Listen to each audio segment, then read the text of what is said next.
A'udhu billahi minash shaitanir rajim. Bismillahir rahmanir rahim. Alhamdulillah wassalatu wassalamu ala rasulillah.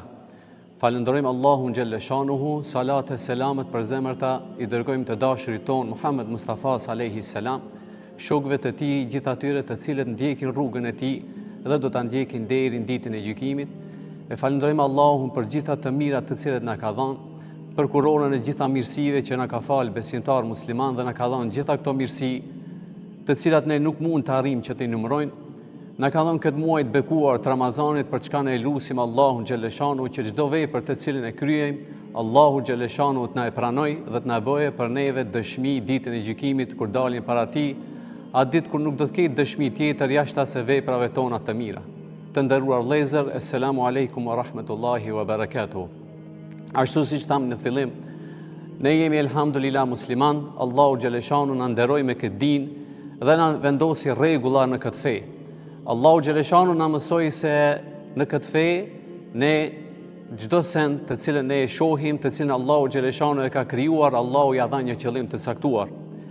E për njeriu Allahu xhaleshanu tha: "Wa ma khalaqtul jinna wal insa illa liya'budun." Unë nuk krijova xhinët dhe njerëzit jashtë se për të më adhuruar. Pra adhurimi është ai qëllimi për çka Allahu na krijoi neve, që ne nëpërmes këtij adhurimi, nëpërmes adhurimeve që Allahu na mësoi, të arrijmë që ta njohim Zotin ton. Dhe adhurimet që i bëjmë ne ndaj Zotit duhet na bëjmë njerëz të mirë, duhet na njoftojnë me krijuesin ton, duhet na bëjnë më të përulur para tij dhe duhet na bëjnë bujar dhe të moralshëm në këtë dunjë.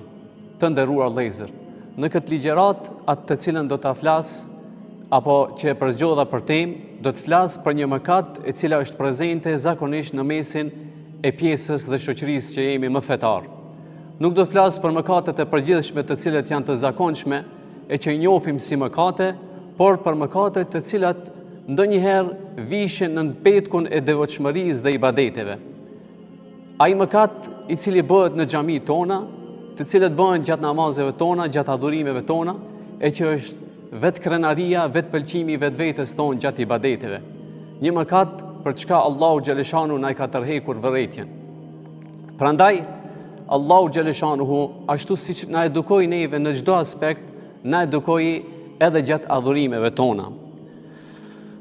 Kjo për shkak se një mëkatar që pendohet vjen te Allahu me kokë ulur, me lotësi duke thënë: "O Zot, unë kërkoj falje tek ti, unë dëshiroj që të më falësh." Ose një mëkatar i cili pas mëkatit të tij e ndjen një keqardhje në zemrën e tij, është shumë më i mirë se një person i cili me gjitha ato adhurimet e veta të cilët i bën, me ibadetet e veta të cilët i bën, fillon që të shohë njerëzit të tjerë më të vogël se vetveçja dhe të ndjejnë vetveten e vet superior ndaj të tjerëve.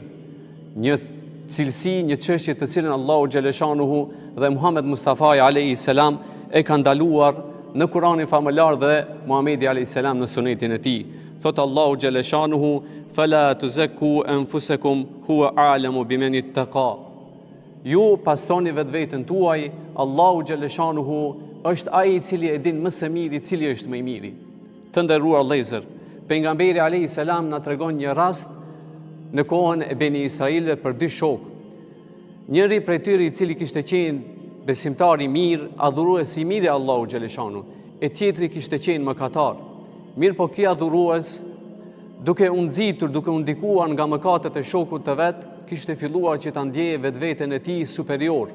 Kishte arrit deri në atë gradë sa që kishte filluar edhe ta nënçmonte shokun e tij për shkak të mëkateve të veta. Ai çdo herë thoshte: "Unë bëj mëkate, por çdo herë në zemrën time ndjej një keqardhje ndaj Zotit tim, ndaj krijuesit tim, dhe jam me shpresë se Allahu xhaleshanu do të më falë." Derisa kur e pa ky shoku që ishte adhurues se ai shoku tjetër nuk u largonte nga mëkatet e veta, filloi që ta nënçmonte bile edhe ta adresonte për në xhehenem, për në zjarm të xhehenemit dhe në një fakt, në një farë mënyre të hinë në ingerencat e Zotit.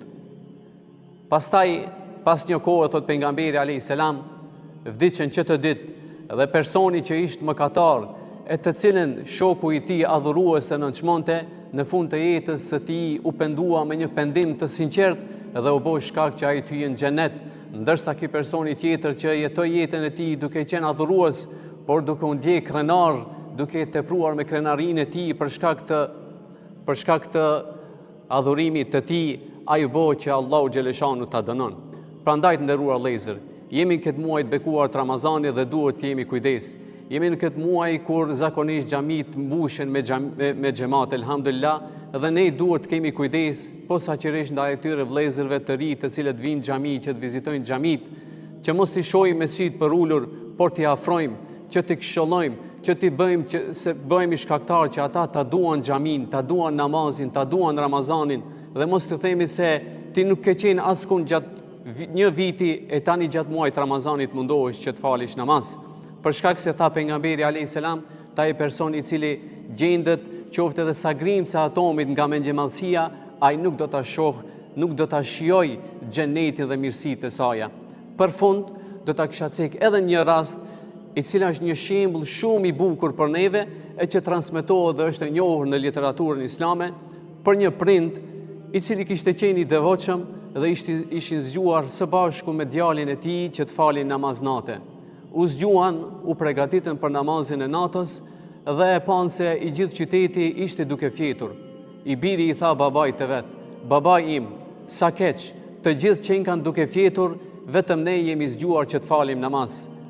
E prindi, I cili kishte një vizion të gjerë, ja tërheqi vërejqen djalit të tij duke I thonë: "Ah, biri im, sikur mos ta kisha thënë këtë fjalë, për shkak se ne u zgjuam që ta adhurojmë Allahun e nuk u zgjuam që me ibadetet tona na hije vetja jonë në qef dhe të ndjehemi si superior ndaj të tjerëve. Allahu na ndihmoft, Allahu na bëj prej atyre besimtarëve të sinqertë, të cilët do t'i bëjmë adhurimet tona për hir të Allahu xhaleshanuhu. E inshallah Allahu na bën prej atyre besimtarëve që adhurimet tona të bëhen sebeb që të përulemi para Zotit, edhe të bëhem njerëz bujar, bëhemi njerëz të përulur, bëhemi njerëz të moralshëm, ashtu siç e ka edhe synimin adhurimi. Allahu na I pranoft agjërimet tona, walhamdulillahi rabbil alamin.